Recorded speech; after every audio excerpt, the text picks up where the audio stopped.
Welcome to Sacrilegious Discourse. I'm husband. And I'm wife. Together, we're reading the Bible for the very first time. We grew up without religion and wanted to know what all the fuss was about. Well, what have we learned so far? That God is a dick, and apparently some people believe in talking donkeys. We're not trying to pass ourselves off as experts. Nope, we're just reading the Bible for the first time and giving our first take reaction. If you'd like to join us in this venture, you might consider starting at episode 1. Otherwise, jump in wherever you like. All right, let's go read the Bible. Yeah, let's get to it.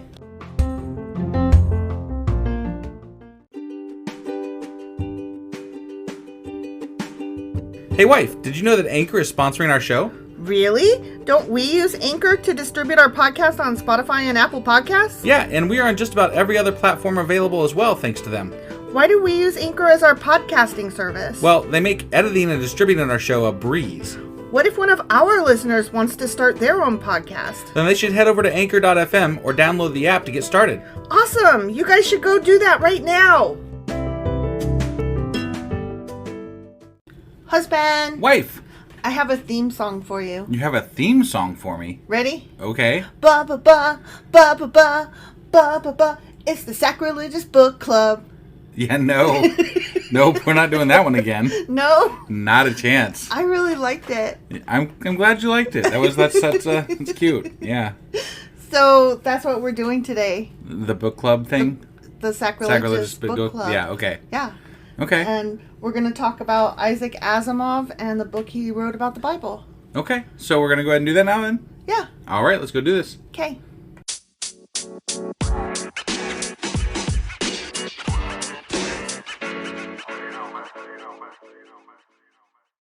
Okay, so this is our first episode, our inaugural episode of our Sacrilegious Book Club. Okay. And we are covering Asimov's Guide to the Bible, 2 volumes in 1, the Old and New Testaments, by Isaac Asimov. Wow, and based on the size of it, it's going to take us for fucking ever. Yeah, indeed. My God. Yeah, it's huge.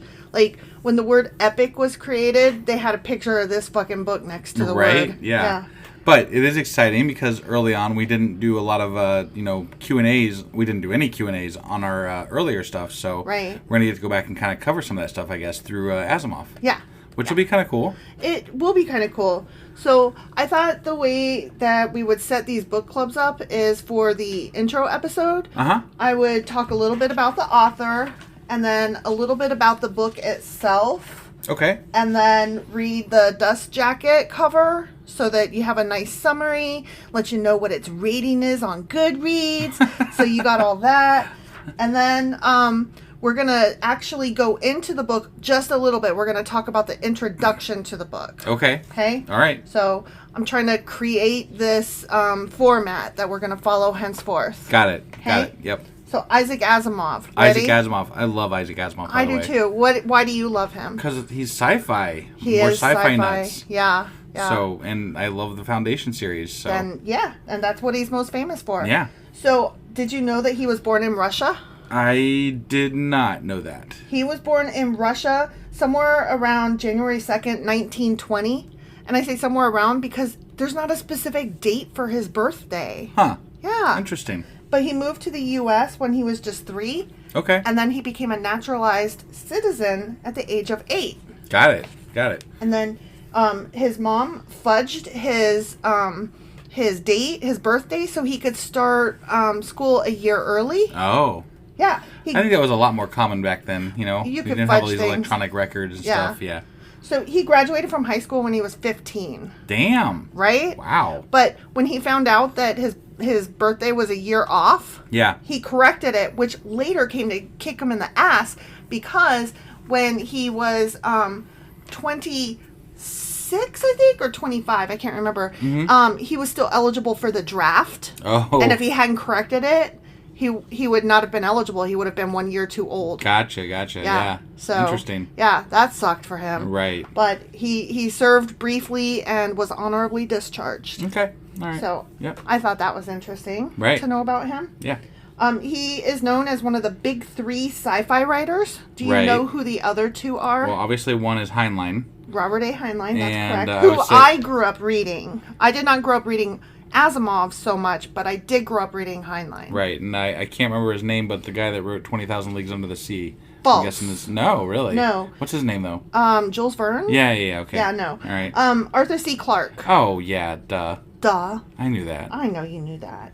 And, okay, so listen to this. He had this thing that he called the Asimovian Law of Composition. Okay.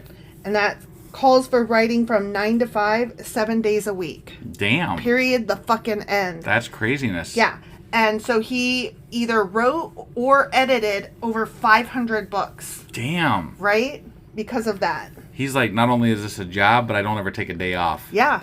Yeah. That's crazy. And actually, he was a professor, and he kind of got fired-ish because he stopped doing research because he was writing all the time.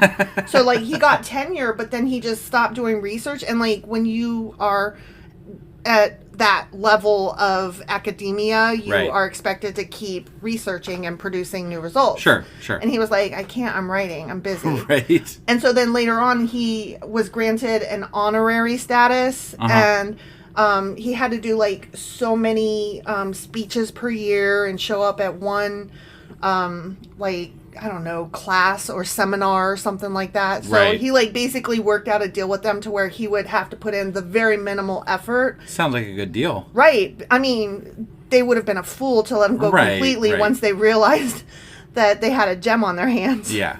So, he, as you pointed out, is best known for his Foundation series. Yep.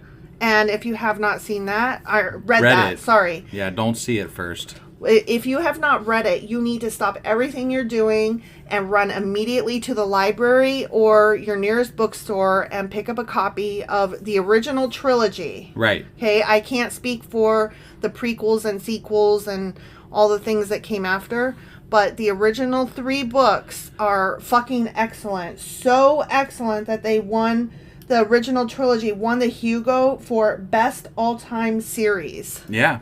In 1966. I don't doubt it because, I mean, it's awesome. Yeah, they created that category, Best Overall Series, Just specifically for him. Now, I will say this. It's a really huge world that he builds. Yeah. Or universe. And yeah. so if you're not one that like if you just like a easy story, this may not be for you. True. Because he is wow.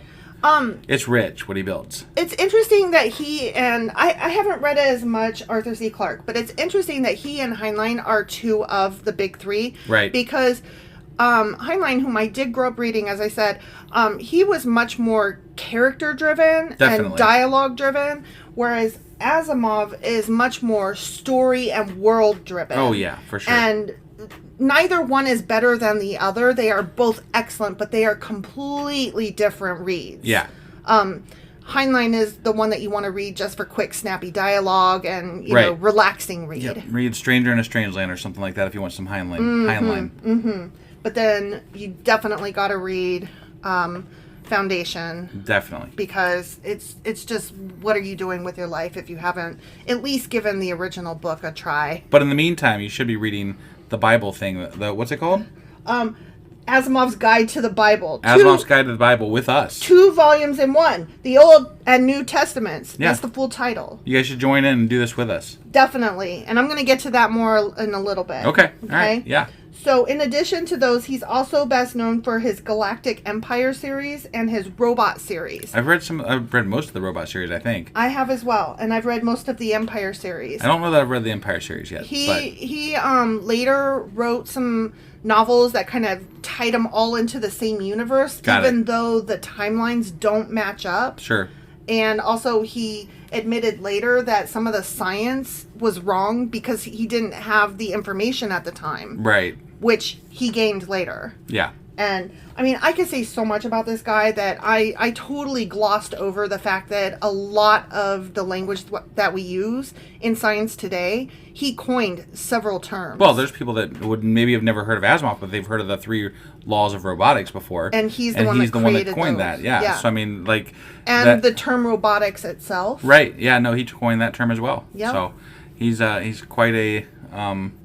He was influential character. Way ahead of his time in many ways. And for the atheist community and humanist community, secular community, he's very huge in that too. Yep. So Yep. I mean, he's had his hand in a lot of pies. A lot of pies. Yeah. Yeah. So he was president of the American Humanist Society from 1985 until his death in 1992. That I did know. And do you know who succeeded him in leadership of that? Oh, I did at one point. You're going to kick yourself. I know I am. I know I am because I did know. It's your favorite. Oh. It's your favorite. Okay, Come on. Just tell me. Okay, so his good friend Kurt Vonnegut. Really? Yes. I think I did know that. I think, yeah. I don't see how you couldn't, and I'm really shocked that you didn't pull that out. Yeah. Because Kurt Vonnegut, in case anybody doesn't know, is also husband's need to read him. Absolute favorite, and you could start with Slaughterhouse-Five if you're looking for more Vonnegut. Right. Yeah. That's a great place to start, but also, I have to say with him, he's weird. Yeah. He's almost like, it's science fiction, but it's also magical realism. Right. And that does not do it justice. It's just weird. Really, really good. Great shit. Yeah. Yeah. What was the one that you had me read? It was I think it was Breakfast. No, Cat's Cradle. Cat's Cradle. Cat's Cradle, especially for like religious ideologies and thinking about them in a weird way, like is a perfect book. It was a really, really great place for me to start with Vonnegut, and you had me read that before we got together even. Yeah. And then I was really excited because I was taking college classes at the time, and one of the classes required us to read Slaughterhouse-Five. Of course. And I couldn't wait to call you after class and tell you, hey, we have to read your favorite author. And so, then within a year, I'd read 2 books by him, and oh man, I was hooked. Yep. No, he's a great author. Yeah, so he was a really great one to follow Asimov in leading the American Humanist Society. Okay, yeah. He was also a co-founder and leading member of the Committee for the Skeptical Inquiry. Okay. The vice president of Mensa International. Wow. And a consultant on many Star Trek projects because he was friends with Gene Roddenberry. That's so cool. Right? He was a direct consultant on Star Trek the motion picture. Wow. Yeah. Wow. Yeah. Like to be in that world where just, Asimov and Gene Roddenberry are running around and Kurt Vonnegut succeeds you in a fucking, after your death in a humanist society. They're all like, just it's hanging like, out. what? Like, this is crazy. So here's how Asimov and Gene Roddenberry met. Okay. Asimov wrote in complaining about the science in one of the episodes, and Gene Roddenberry responded. Yeah. And was like, you are absolutely right. However, we are very much constrained by, the time limit that we have, sure. and also the audience, and trying to create a drama around it. Right. And Asimov was properly chastised and wrote back, but it's still a great fucking show. And so they became great friends after that, and Roddenberry would then consult with him on the science to get it more accurate. Sure. Well, that's great. So, yeah, I just thought that was just wicked because we love Star Trek. Right. So what's really cool about the fact that he was part of the Mensa community, which is for, geniuses, right? IQ people. Right. He wasn't really excited about it. And can you guess why? No, I can't. Because the Mensa crowd is so fucking full of themselves, and they were like really, really proud of their brainiacness, and he wasn't for he didn't have time for that. Sure. If you are wanting to get an idea of what I'm talking about with regard to Mensa, there's a limited series that you could listen to, and I know I'm not supposed to talk about other podcasts because no other podcast exists but ours, but there's a limited podcast called My Year in Mensa. It's like 6 episodes by Jamie Loftus. Highly recommend it, and that will give you an idea of why Asimov was not necessarily a fan. I don't think that one really competes with our podcast. It does not. I'm not. It does not. Not too worried about that one. It's really good though. Right. Yeah. So as you pointed out before, Asimov was an atheist. Yep. And a humanist. Yep. A rationalist. Yep. A skeptic. Yep. A Democrat. Okay. A liberal. Awesome. A feminist. Great. And pro-gay rights. What a guy. Yes. Having said all of that, Yeah.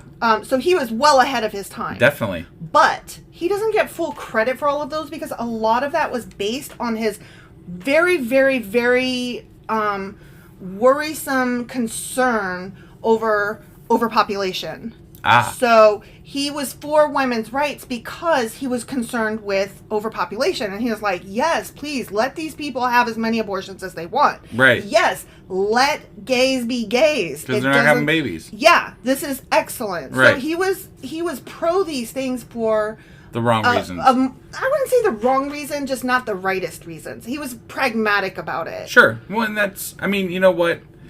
Given the time, at least he had the idea to at all be for these things. So well, and I have more to add about his idea of feminism. He was for women's rights and women's health care. well, when it comes to his writing, he's not very feminist driven. No, women don't hardly at all appear in his writing, except for there's a really strong character named what's her name? Susan Calvin, I think. Yeah. And she's like one of his only strong women characters, and she's fantastic. She shows up in the robotic series. Yeah, no, I remember. But beyond that, even his writing doesn't really reflect women at all, except for that one case. Right. He was also kind of grabby and touchy. Oh, okay. So he was ahead of his time, but still a product of his time. Right. Like, right. I'm not trying to excuse his behavior. Yeah. But he was known to cop a feel and grab titties. Got it. And pat some ass. So not such a great guy there. Not such a great guy there. I mean, again, a product of his time.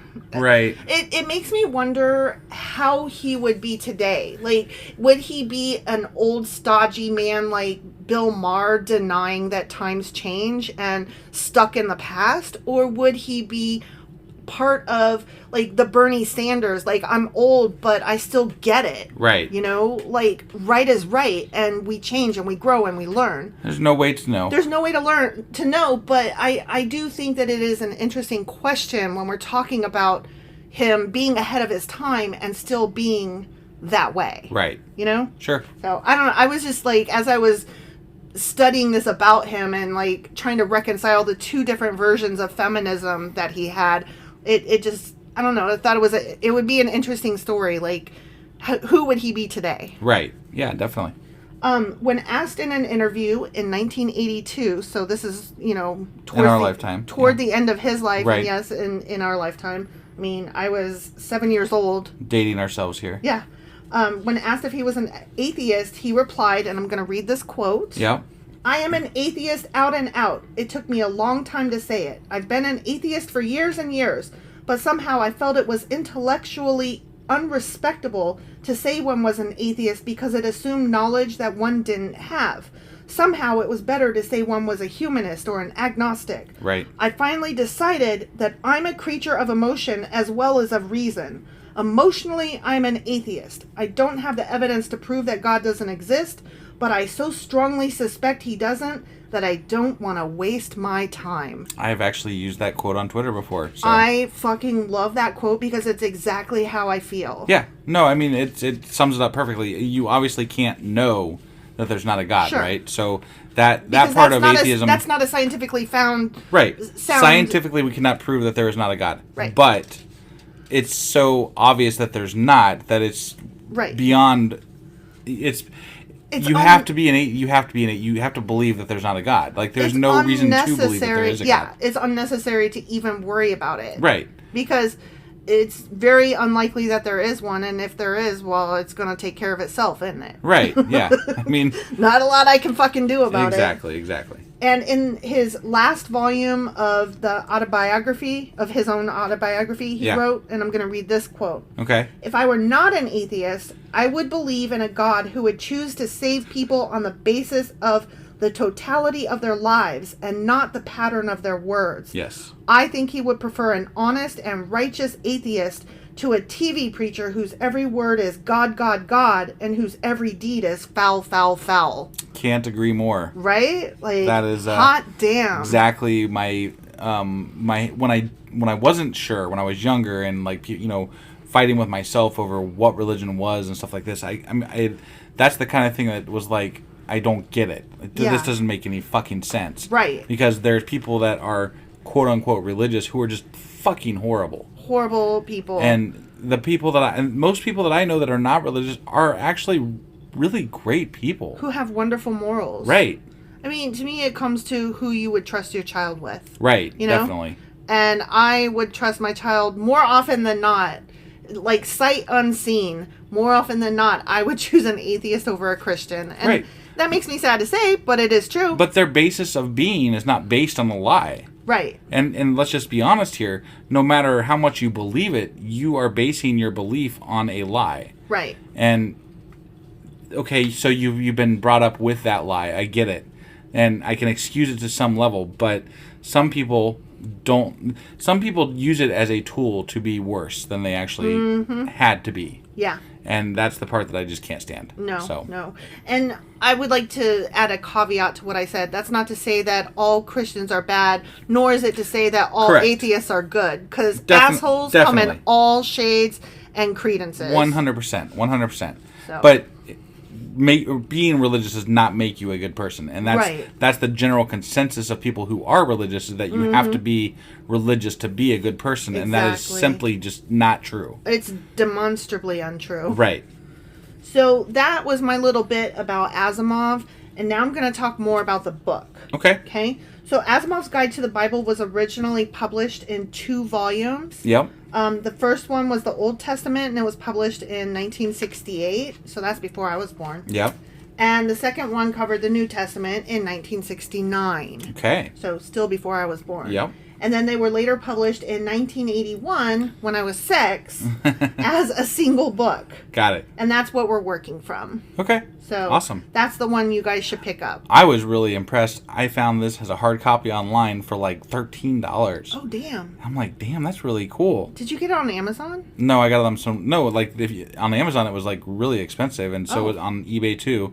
And I just looked up some other like offhanded booksellers on Google and found one, and I was like, there you go.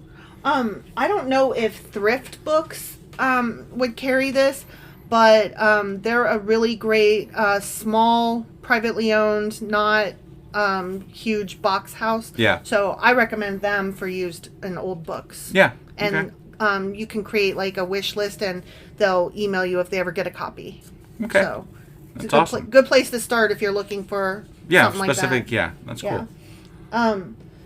This book is really interesting because not only does it contain the Hebrew Bible that, we're used to reading, like what everybody you were telling expects. me this the other day. This is really cool. Yeah. It also contains parts of the Catholic Bible and some other books and parts of books that are found in the Greek and just... the Orthodox. Yeah.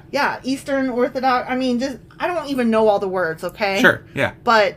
it's like I was looking at the table of contents and I was like, hold up a second. It's not just the King James Version. Right. Yeah. Yeah. I'm like, there are a whole shit ton of things that are in this table of contents that are not in the Bible that we're reading from. Right. So this is actually going to be getting us ahead of... Right. Well, with stuff that we want, we've said before, we want to cover this other stuff too. Yeah. I think we were planning on doing it more towards the end of our podcast, but because we're just kind of reading the Bible right now. Yeah. But, there's so much more to the information that's out there for Christianity as a whole that we can't just stop with the end of the Bible that we're reading. Like, exactly. There's so much more to go into. Well, for example, the New Testament, we know, well, I don't know, you might not know, but most of us would know that it starts with Matthew, Mark, Luke, and John. I might be saying those guys out of order, but it's those 4 guys talking about the story of Jesus. Right. Apparently the Catholic Bible, or whichever Bible he's quoting from, there's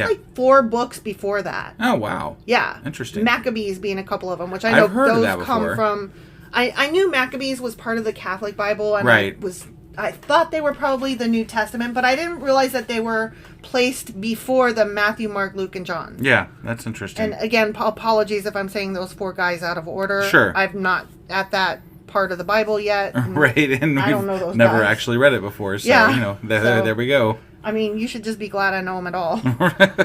So, now I'm going to read from the Dust Jacket, just to give you guys, a nice broad summary of what this book is. Yeah. Okay? Okay. For most of the last 2,000 years, the Bible has been the most popular history book in Western civilization, and yet its meaning is obscured by an overwhelming number of mysterious passages. Armed with scientific expertise and qualified speculations, Dr. Asimov attempts to illuminate events of the Old and New Testaments by letting us in on the actual historical, geographical, and biological aspects of those first 4,000 years of human civilization. Originally published in 2 volumes, this book brings an important fund of knowledge to any reader of the Bible, yet it also makes absorbing reading for anyone with an interest in history. And because it is completely indexed and cross-referenced, which my God, it sure is. There's so many maps and stuff in there. Like, I was blown away. I'm like, this is so cool. It's amazing. It will prove a valuable encyclopedia of biblical knowledge, which we're counting on. Yeah. Asimov's Guide to the Bible shows Dr. Asimov at his professional and informal best. He adheres to no rigid rules and digresses where he feels digression will be useful. This volume is as provocative and entertaining as it is informative and comprises a significant contribution to the studies of the greatest... Comprises. What? You said compromises. Oh, shit. Sorry. Comprises a significant contribution to the studies of the greatest bestseller of all time, the Bible. Sorry, I had to correct you on that one because compromise and compriser. Totally different meanings. Apologies. There. So, yeah. I really muffed that. Well, at least you guys know that we're like reading this right live. Yep. So, as of this date, which is, this day. Today. Right. Asimov's Guide to the Bible has a 4.18 rating in Goodreads. Wow. Yeah. Which, that's out of 5 stars. Yeah, that's crazy. 4.18. Yeah. So. Well, I would have okay, so this book, right? Mm-hmm. The people that pick it up, it's an intentional read, right? Like, it's not something you just, like, flippantly buy. Yeah. That you're intentionally picking up, and especially if you've bought it since Goodreads was a thing. Yeah. You definitely intentionally bought that fucking book. And then took the time to fucking review it on Goodreads. Right. And you bought it specifically because you already loved Asimov. Yeah. And you're interested in the Bible, and you're probably an atheist or humanist, or at least questioning your religion. Or at least, like, super into science. So, I don't know that I give that rating, like, 100% accuracy, because if it came out as a new book today... Right. I bet it would be trashed right off the bat because by Christianity, a bunch of right-wing. Right, yeah. But then, it might settle into a better rating, but still. Sure. Like, that's a questionable rating. I'm not saying it's not a great book, but the rating is questionable. Well, I wasn't expecting you to take that side, but I am very excited about this book. I am too. I mean, just flipping through it it looks really, really cool. So I thought we would go ahead and crack it open a little bit. Okay. And just talk about the introduction. Okay. Yeah. It's only like 4 pages, so if you guys still want to go pick up your copy, I'm not moving ahead of you too far. Or just out of curiosity, are we starting this on this weekend, or are we going to do it the weekend after to give them some time to get the book? I was thinking about this weekend, but what do you think? Should we wait? I think we should wait, honestly. Okay. I think we should give them an extra week if they do want to take part and actually follow along. Okay. I think maybe not do the next episode this weekend since we're already kind of midweek here. Sure. And let's do it the week after, so that way it gives anybody that's really interested a chance to get the book and get it in for that time frame. Yeah, that sounds fine. Okay. Yeah. Actually, that gives me a chance to read a little bit more ahead because we all know that I'm like a last-minute cram kind of gal. Right, yeah. So, like I said, the introduction is only 4 pages, maybe. Okay. And in it, the majority of the first 2.5 pages, Asimov is bemoaning the fact that people know shit from the Bible more often than they know actual history or I bet. Geography. Right. Yeah. And so he is coming at this from a layperson's understanding of stories that you've probably heard of in the Bible or areas that you probably have heard of from the Bible. Right. But not knowing history or geography. No, that's great. Which I actually really appreciate because I don't know a lot of history and geography. Those were... it's interesting because in school, those were my worst subjects, and they were also the subjects I was least interested in. That was going to be my job if I wasn't doing what I do. I wanted to be a history teacher, and oh my god, once I hit my late 20s, I started realizing, this stuff is actually important, and shame on all the teachers who didn't make it interesting and it doesn't have to be boring. importance. It does not have to be boring. History can be Right. so fun. I mean, just look at the YouTube channel, the Drunk History and shit. Yeah. That is so fun. Like, Right. I could watch that all goddamn day. It's true. Oh my God. I could too. I mean, there's so many since the invention of the internet. Like, there's been so many different takes on how to teach and present history that are so much fun, and it's so different from the way that I learned history at the time. Now, I was lucky enough to still be interested in it, and I took it upon myself to learn myself, but most people are not. I mean, I've come to learn very much that most people don't like history. It's boring to them. I don't think it's their fault. Right. No, well, I mean, your take on the average history teacher is like the boring, history teacher. Yeah. So, I mean, or the same as the normal science teacher, or math teacher for that matter. Well, it's an easy course to just rely on the textbook, right? Like, read this, we're going to take a test. Read this, we're going to take a test. That's the same with math and science. Right, right. If you don't make it interesting, it's not going to be interesting. Right. Unless you're the oddball like my husband here who takes it upon himself. But this is how bad I was at history and geography. When I was a kid, we played a lot of board games, and Trivial Pursuit was like one of the games we played most often. You avoided that one like the plague. It wasn't just that I avoided it. It was that if I drew a geography or history, the question automatically went to my sister. And, I would get the credit for it. But, there was no question of me answering it. Oh, wow. Yeah. Like, my family took it into account that I knew nothing. Right. But on the same token, if it was science or, like, literature... Yeah. Her questions all came to me. Yeah. Not because I knew more than she did, per se, but because, like, I was really interested in those topics. Yeah. I wanted to know the answers. Who do our children come to if they have a history question? You. Like, without fail. Right. But if it's English or math, who do they come to? You. And then science, we kind of split English, the bill. I'm pretty decent with English, but you're much better. So, like, right. It's not that they couldn't ask me, just, I bow to your superiority. I was going to say, like, come on, with commas and apostrophes. I'm just saying, like, math, I suck. But, like, English, I'm all right. But with commas and apostrophes, totally. You have to text me all the time to ask me what apostrophe goes where. No. And I'm always like, it's not a possessive. Why are you putting that there? My God.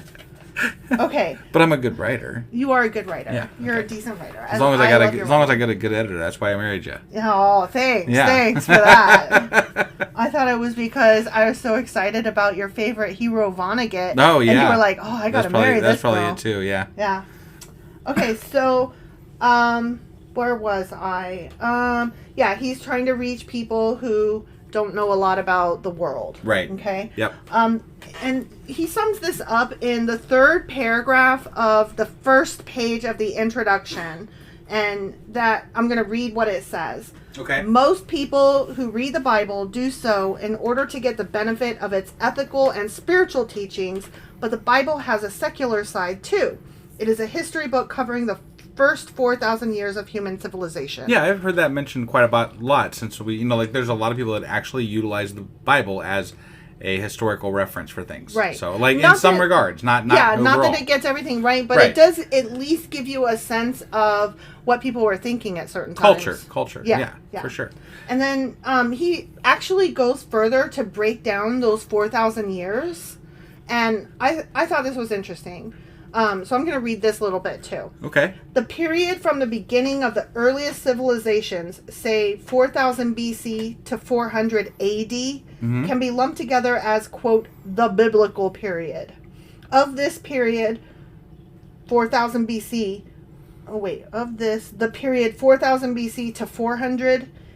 BC. We're still in BC. Okay. So 4,000 to 400 is the Old Testament period. Okay. Okay. Yep. And from 400 BC to 4 BC is the intertestamental period.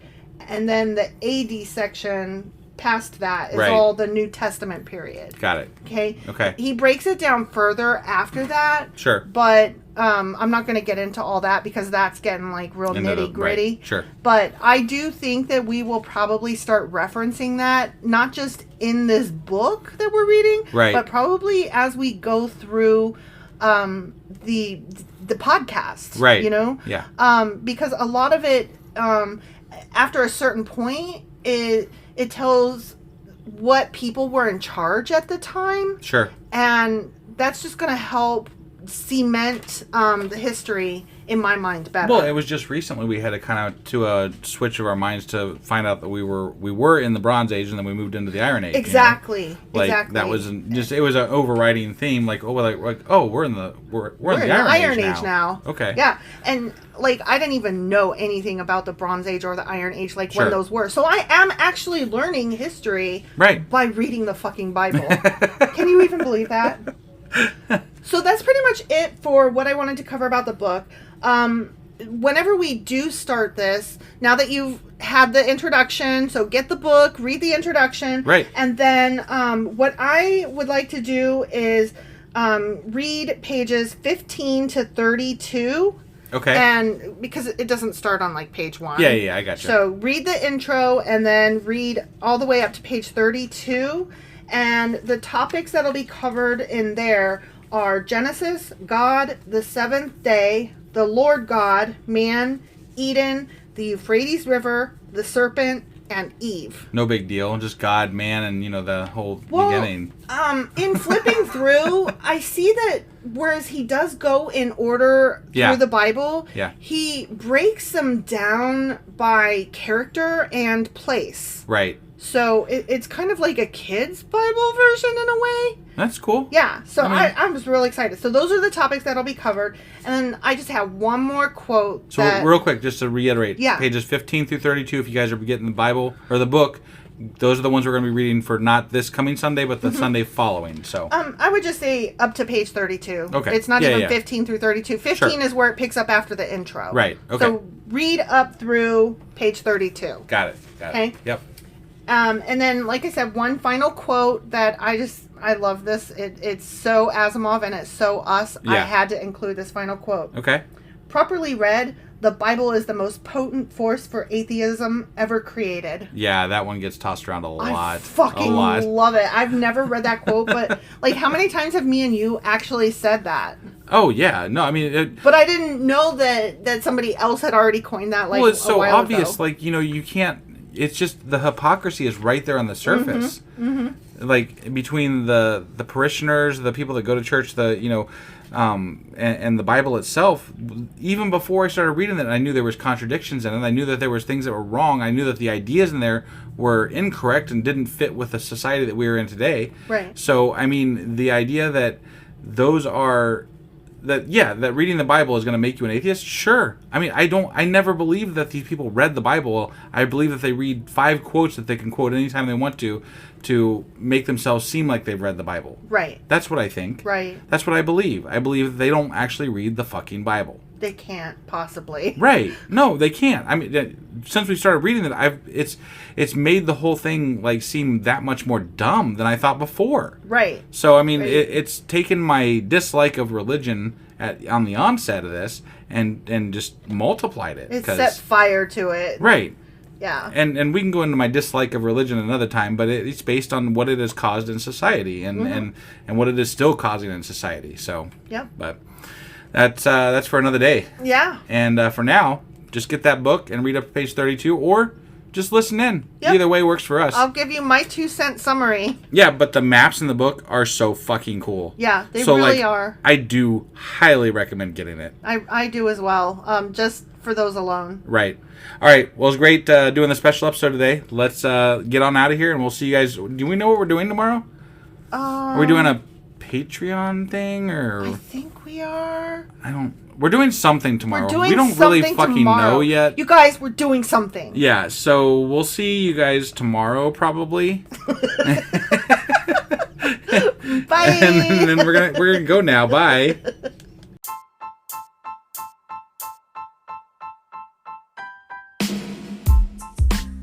Hey wife, I guess that's the end? But husband, that's just sad. It doesn't have to be. We are on lots of social media platforms like Twitter. Our handle there is sacrilegious_D. For D's nuts. Oh my god. Stop doing that. Anyway, we're also on Facebook, Instagram, and Pinterest. There's a link to all of our social media sites at our website. Ooh, we have a website? Yeah, it's sacrilegiousdiscourse.com, where you can also find a link to our merch shop. We have a merch shop? Yep. We have podcast-themed clothing, mugs, notebooks, and more, as well as an atheist and science-themed products. Wow, our fans should really go check that out right now. Definitely. They can get in touch with us by sending an email to sacrilegiousdiscourse@gmail.com. But before they do that, we could really use some help. Oh yeah? With what?